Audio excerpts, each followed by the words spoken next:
કાર્યક્રમ પૂરો થાય ને ત્યારે આભાર વિધિ સાંભળવા બેસતી બહુ જ અઘરું કામ હે ને, છતાં બધા બેઠા એટલે સૌથી પહેલા આપ સૌ પરિવારજનોનો ખૂબ ખૂબ આભાર. બેઠા છો માટે તો સવારના 6 વાગ્યાથી આપણો કાર્યક્રમ શરૂ થયો.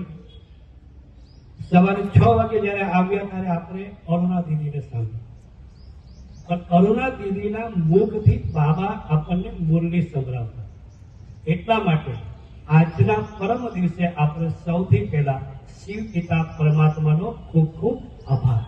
એટલા માટે એક સ્વર્ગની રચના કરવી, આપણા બધાનો સાથ અને સહકાર લઈને પરમાત્મા શિવ સ્વર્ગની રચના કરી રહ્યા છે, ત્યારે પરમાત્માનો ખૂબ ખૂબ આભાર માનવો જરૂરી છે. એટલા માટે કે સ્વર્ગમાં જવાનું છે કોને?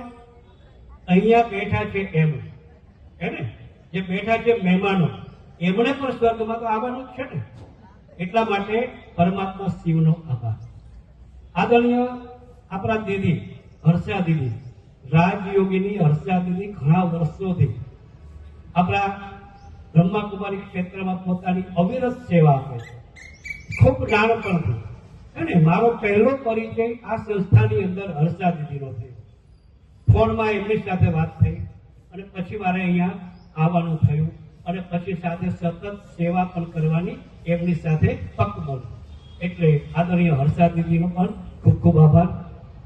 આપણા નગરના નવા કમિશનર નવનાથ સર, પહેલી વાર અમે 10 દિવસ પહેલા દીદીને લઈને અનિરુદ્ધભાઈ હતા અને શક્તિબા પર હતા, અમે બધા સાથે ગયા મળવા માટે. વેઇટ કરવું પડ્યું, લગભગ 1.5 કલાક 1.5 કલાક બેઠા, પણ મનનો નિશ્ચય હતો કે ગવાણે સરને લાવવા છે આપણે ત્યાં સેન્ટરમાં. અને 1.5 કલાક પછી તેઓ આવ્યા અને સૌથી પહેલી મુલાકાત આપણી. સર પણ બહુ ખુશ થઈ ગયા અને એમણે કહ્યું કે બ્રહ્માકુમારીના ભાઈઓ બહેનો મને મળવા માટે આવ્યા છે તો હું અવશ્ય આવીશ. અને આજે એમણે ઉલ્લેખ પણ કર્યો હતા પ્રવચનમાં કે સુરેન્દ્રનગરમાં આવ્યા પછી પહેલા કોઈ કાર્યક્રમમાં ગયા હોય તો તેઓ બ્રહ્માકુમારી સેન્ટરના કાર્યક્રમમાં આવ્યા છે. અને સૌથી વધુ એમનો પણ આભાર. અહીંયા બાજુમાં બેઠા છે આપણા ઓઝા સાહેબ, જિલ્લા શિક્ષણ અધિકારી. ખૂબ નાનામાંથી મોટા માણસ થયા છે.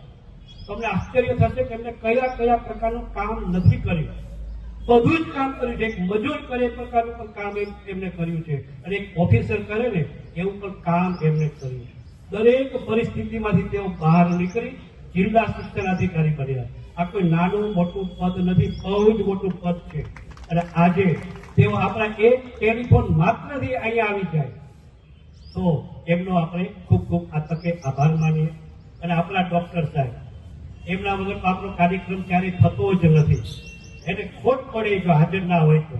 અને એમણે પણ એક વોટ્સએપમાં મેસેજ મૂકીએ અને સાહેબ આવી જાય, હોસ્પિટલોની બધી મુલાકાતો રદ કરે અને શિવ પિતા પરમાત્માની મુલાકાત માટેનો તેઓ સમય હંમેશા આપે.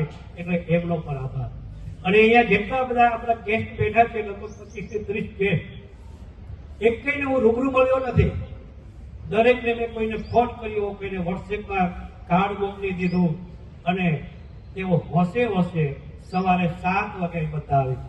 એટલે આપ સૌ મહેમાનોનો પણ ખૂબ ખૂબ આ તકે આભાર માનીએ છીએ. અને અહીં બધા સેવાધારી બહેનો ભાઈઓ છેલ્લા કેટલાય દિવસ સુધી આ સેવા કરી રહ્યા છે. 7 દિવસ સુધી સુરેન્દ્રનગરના જુદા જુદા વિસ્તારની અંદર આપણી શોભાયાત્રા નીકળે અને એ શોભાયાત્રામાં સૌથી વધુ આભાર માનીશું માતાઓનો. 20 જેટલી માતાઓ થાકી ગઈ હોય, સવારે ઉઠી ના શકે પણ છતાં પણ બીજે દિવસે શોભાયાત્રામાં દોડીને જાય એવી બધી માતાઓનો પણ ખૂબ ખૂબ આભાર. અને જે મહેમાનો બેઠા છે એમને આપણા સેન્ટરની 10 મિનિટ મુલાકાત કરવાની છે. આપ બધાએ ત્યાં આવવાનું છે. એની કાર્યક્રમ પતે પછી તમારે ઘરે જવાનું નથી. જયસિંહભાઈ ઉતાવળ કરતા હતા પણ રજા નથી. બધા જ મહેમાનોને અહીંથી આપણે ત્યાં જઈએ છીએ સેન્ટરમાં, ભગવાનનો પ્રસાદ લેવાનો છે. અને થોડી વાર બેસીને દીદીના પણ આશીર્વાદ લો, એમની સાથે પણ બેસો, 5 બીજા પર્સનલ વાક્ય પણ સાંભળો. આપણે ખૂબ આનંદ આવશે. આપણે બધા અહીંથી ત્યાં જઈએ છીએ. ઓમ શાંતિ.